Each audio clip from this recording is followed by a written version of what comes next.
Hello বন্ধুরা, আমি আবার চলে এসেছি একটা নতুন ভিডিও নিয়ে।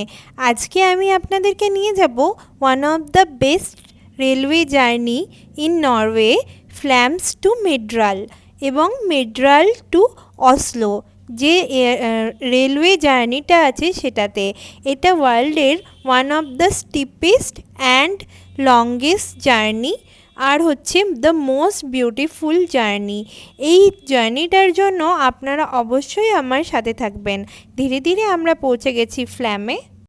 হরল্যান্ড ফিয়র্ডসের ধারে অবস্থিত একটা ছোট্ট গ্রাম হচ্ছে ফ্ল্যাম।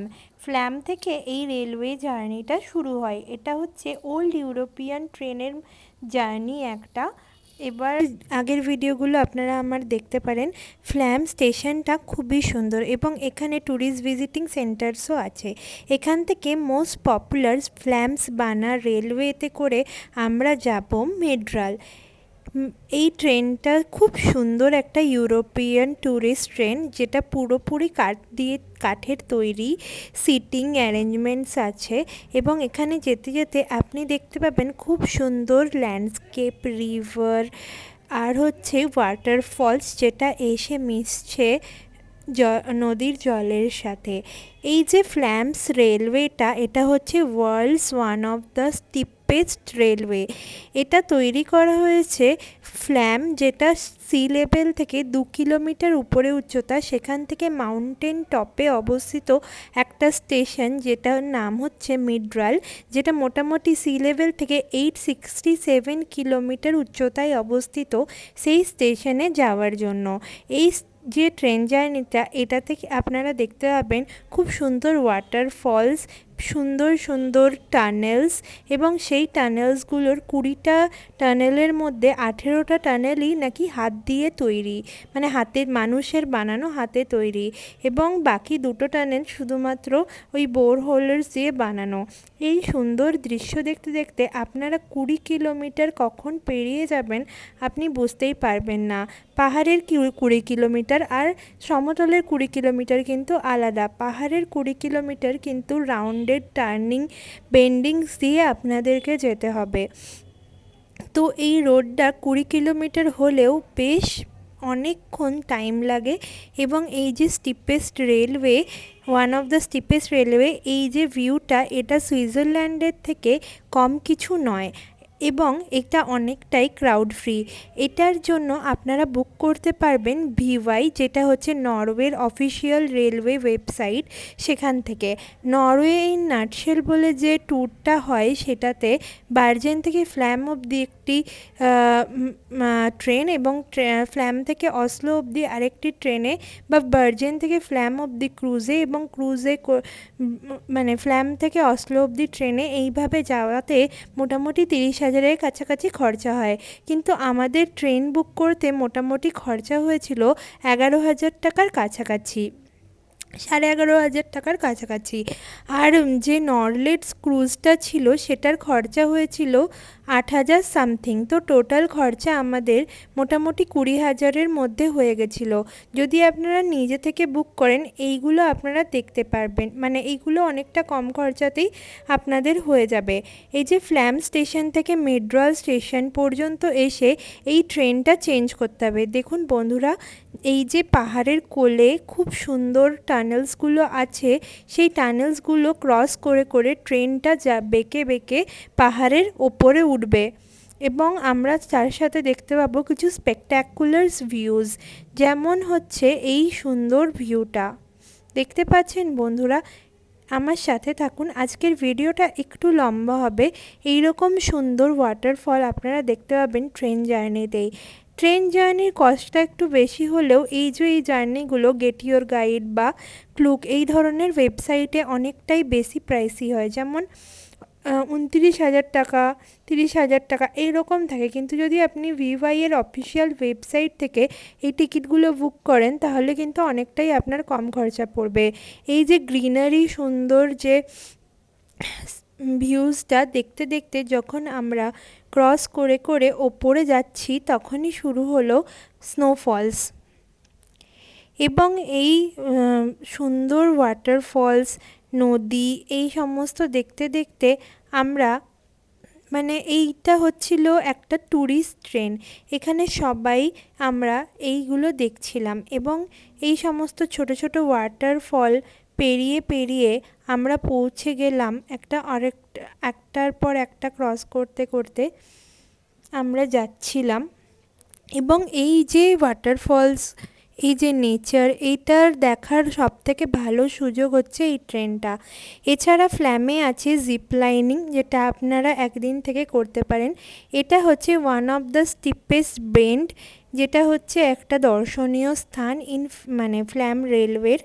এই যে এই এই যে আঁকা বাঁকা যে সিল্ক রুটে আমরা দেখেছিলাম, অমনি আঁকা বাঁকা সিল্ক রুটের মতন এই যে পাকদণ্ডী রাস্তার এবং তার পাশে যে ওয়াটারফল, এটা ছিল দুর্ধর্ষ। ওপরের দিকে অল্প অল্প স্নোফলও হচ্ছিল। সেই স্নোফল আস্তে আস্তে অনেকটা বেশি হতে শুরু করলো। এই ট্রেনটা আবার কোজোফোসেন ওয়াটারফলের সামনে গিয়ে কিছুক্ষণ দাঁড়ায়, যাতে আপনি নেমে কিছু ছবি তুলে নিতে পারেন এবং নেমে পরে সেই সমস্ত ছবি তুলে আপনি উপরে উঠে আসবেন। আমরা যখন কোজোফোসেন ওয়াটারফলে নামলাম তখন দেখছি নিচটাতে পুরো বরফ পড়ে আছে আর সুন্দর ঝর্ণা বইছে। এই ঝর্ণাটা দেখে আমার ইন্ডিয়াতে দুধসাগর ফলসের কথা মনে পড়লো। দুধসাগর ফলসের যে ট্রেনগুলো যায় সেগুলোও অ্যাকচুয়ালি এইরকম। এবং আমি ওই ট্রেনে গেছি এবং ওখানের ব্যবস্থা এতটা সুন্দর নয়। ইন্ডিয়ান রেলওয়ে চাইলেই কিন্তু এই ব্যবস্থাগুলো করতে পারে, দর্শনীয় স্থান এইভাবে বানাতে পারে। ওখানকার ইনকাম ওয়াইজ 10,000 টাকা দিয়ে লোকে যে এইগুলো করছে, আমাদের এখানে ইনকাম ওয়াইজ টাকাটা একটু কম করলেও এই ব্যাপারটা কিন্তু বেশ ভালোই হবে। এই যে দুধসাগর ফলসে এত লোক এত অ্যাক্সিডেন্ট করছে, তার থেকে যদি এরকম একটা ট্যুরিস্ট ট্রেন করে এরকমভাবে একটা দর্শনীয় স্থানকে তুলে ধরা যায়, তাহলে কিন্তু ইন্ডিয়ার দুধসাগরের যে রেলওয়ে রুটটা সেটাও খুব সুন্দর এইভাবে হতে পারে।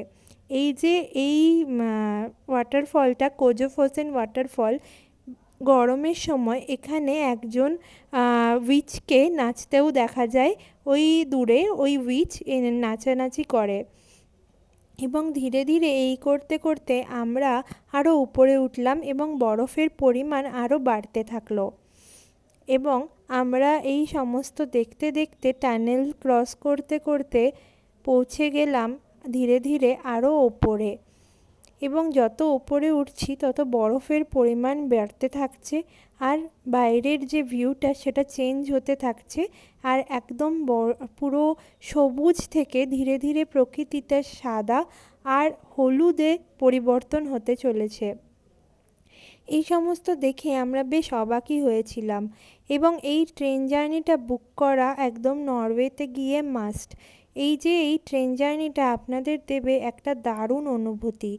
আপনারা যদি সুইজারল্যান্ডের যে ট্রেন জার্নিগুলো হয় সেগুলো মানে যথেষ্টই ক্রাউডেড হয়, কিন্তু নরওয়ের এই ট্রেন জার্নিটা একদমই ক্রাউডেড ছিল না, কিছু লোক ছিল। এবং আপনারা যদি বুক করেন না তাহলে আপনারা অবশ্যই লেফট সাইডে বসবেন। লেফট সাইডে যে ভিউ সেটা কিন্তু বেটার, মানে এটা ওরাই বলে দেয় যে আপনারা এই দিকে বসলে পরে ভিউটা প্রপারলি পাবেন। এবং পুরো যে জার্নিটা হয় সেটাতে হচ্ছে তোমার যে ট্রেনের মধ্যে, সেই ট্রেনের মধ্যে কিন্তু অ্যানাউন্সমেন্ট হতে থাকে এবং তারা বলতে থাকে যে এই যে হেয়ারপিন বেন্ড এলো, এই যে কোজোফোসেন ওয়াটারফল গেল, এই যে এই ওয়াটারফল গেল এবং বিভিন্ন দর্শনীয় স্থানগুলো ভীষণ ভালোভাবে ওয়েল এক্সপ্লেন করে। এবং সবথেকে মজার বিষয় এখানকার যে ট্রেনের টাইমিং সেটা একদমই লেট হয় না, আর লেট হলেও ওরা আপনাদের কাছে কাছে এসে সরি বলে যাবে যে ওদের 5 মিনিট লেট হয়েছে। আমাদের এই ট্রেনটা নয়, পরের ট্রেনটা একটু লেট হয়েছিল, তার জন্য ওরা এসে মানে ক্ষমা চেয়ে গেছে সবার কাছে। এবং এই করতে করতেই আমরা পৌঁছে গেলাম মিডরাল স্টেশন। সেখানে চলছে প্রচণ্ড রকম ঠান্ডা আর প্রচণ্ড রকম স্নোফল। এবং মিডরাল স্টেশনে এসে আমাদের যে কানেক্টিং ট্রেন ছিল সেটা ছিল একটু লেট, তাই জন্য মিডরাল স্টেশনে এসে আমরা এই সুন্দর সুন্দর যে মানে জায়গাটার খুব সুন্দর একটা ভিউ নিয়ে নিলাম। আমার তো মনে হচ্ছিল এখানে যেমন কাশ্মীর বারামুল্লার রেলওয়েটা এক্স্যাক্টলি স্নোফলের ওখানে কোথাও আমরা চলে এসেছি, ওরকমই একটা জায়গাতে, ঠিক কাশ্মীরের মতনই ফিল আসছিল।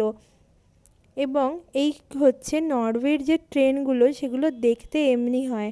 ট্রেনের স্পিড কিন্তু খুব বেশি নয়, খুব নর্মাল যেরকম আমাদের এখানে স্পিড সেরকমই, কিন্তু ট্রেনগুলো অদ্ভুত টাইমিংয়ে যায় এবং ট্রেনগুলোর যে ইন্টিরিয়ারগুলো সেগুলো খুব সুন্দর।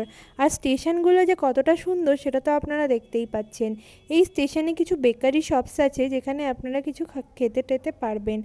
এখানে আমরা একটু হেঁটে হেঁটে ঘুরে ঘুরে জায়গাটা দেখে নিচ্ছিলাম এবং এই জায়গাটা দেখে আমরা এত লাফালাফি ঝাপাঝাপি করেছি, কারণ হচ্ছে আমরা এর আগে স্নোফল এতটা বেশিভাবে কোথাওই পাইনি।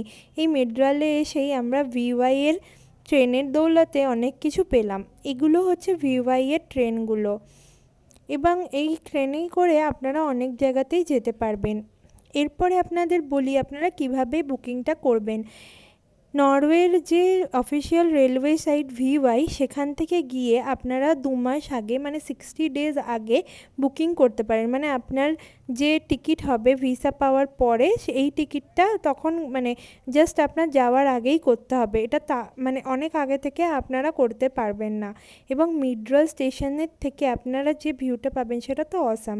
তারপর মিডরাল থেকে আমাদের ট্রেন আবার ছেড়ে দিল এবং এত সুন্দর সুন্দর নাজারা দেখতে দেখতে আমরা অসলো যাওয়ার জন্য রওনা হয়ে পড়লাম। তো আপনারা আমার সাথে ভিউটা এনজয় করতে করতে কিছু ইম্পর্টেন্ট জিনিসপত্রগুলো শুনে নিন। সেগুলো হচ্ছে এই যে অসলো টু ফ্ল্যাম যে রেলওয়ে বা ফ্ল্যাম টু বার্জেন যে রেলওয়ে, সেটা হচ্ছে আপনারা দুদিক থেকেই করতে পারেন। আপনারা বার্জেন থেকেও ফ্ল্যামে আসতে পারেন, তার জন্য আপনাদেরকে প্রথমে বার্জেন থেকে মিডরাল আসতে হবে এবং মিডরাল থেকে আপনাদেরকে ফ্ল্যামে যেতে হবে। আর যদি আপনারা অসলো আসেন তাহলেও আপনাদেরকে অসলো থেকে ফার্স্টে মিডরাল আসতে হবে এবং মিডরাল থেকে ফ্ল্যামে যেতে হবে। এবং উল্টোটাও আপনারা করতে পারেন, যেটা আমরা করেছিলাম, ফ্ল্যাম থেকে মিডরাল হয়ে অসলোতে গেছিলাম। এবং উল্টোটা করাটাই আমার মনে হয় ভালো। তার কারণ হচ্ছে ফার্স্টে আপনারা বার্জেন থেকে ফ্ল্যামে যদি ক্রুজে করে আসেন তাহলে আপনাদের একটা ফিয়র্ডস ট্যুরও হয়ে যাবে, আর প্লাস হচ্ছে আপনাদের এই ট্রেন জার্নিটাও হয়ে যাবে। মেন ট্রেন জার্নিটা যেটা, সেটা ইনভলভ করছে ফ্ল্যাম টু মিডরাল। কিন্তু তারপরেও যে ভিউটা, মানে মিডরাল থেকে অসলো যাওয়ার সময়ের যে ভিউটা, এটা যেতে মোটামুটি 4.5 ঘন্টা থেকে 5 ঘন্টা সময় লাগে এবং এই ভিউটাও কিন্তু যথেষ্ট স্পেকট্যাকুলার। মানে এরকম নয় যে ফ্ল্যাম টু মিডরালের ভিউটাই শুধুমাত্র সুন্দর, মিডরাল থেকে অসলো যাওয়ার যে ভিউটা সেটাও যথেষ্টই সুন্দর।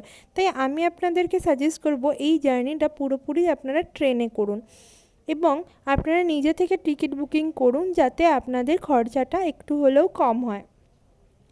এবারে ব্যাপার হচ্ছে যে অসলোতে যে আপনারা জিনিসপত্র দেখবেন সেগুলো সবগুলোই মোটামুটি খরচা সাপেক্ষ, কিন্তু ফ্ল্যামে যে আপনারা প্রকৃতিকে অনুভব করবেন সেগুলো কিন্তু খরচা সাপেক্ষ নয়, সেগুলো কিন্তু যথেষ্ট একদমই ফ্রি।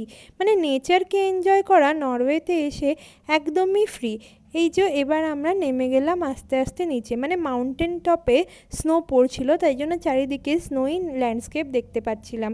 এবং নিচে যখনই চলে আসছি তখনই ব্যাপারটা হচ্ছে অটাম পড়ে গেছে, তাই ইয়েলো অ্যান্ড গ্রিন ল্যান্ডস্কেপ। কিন্তু আপনি দেখুন এই মানে এই দেশটা কতটা পরিষ্কার। নরওয়ের যে ওয়েস্ট কালেক্টিং সিস্টেম, ওরা যে কিন্তু ওয়েস্টকে মানে যে আমাদের সোর্স অফ ওয়েস্ট সেখান থেকেই সেগ্রিগেট করে নেয়।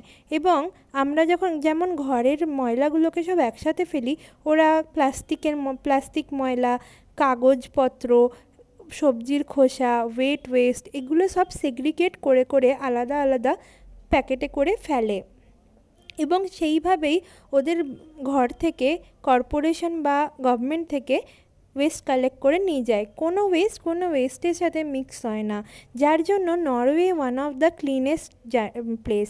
এটা ছিল আমাদের ট্রেনের ভেতরটা, আপনারা একটু দেখে নিন। মানে জাস্ট ওভারভিউ, এরকম টেবিল থাকে নর্মাল ইন্ডিয়ান ট্রেনের মতো, কিন্তু অনেক বেশি পরিষ্কার। এবং আমরা পৌঁছে গেলাম এই করতে করতে অসলোতে। অসলো হচ্ছে ফিয়র্ডসের ধারে অবস্থিত নরওয়ের ক্যাপিটাল।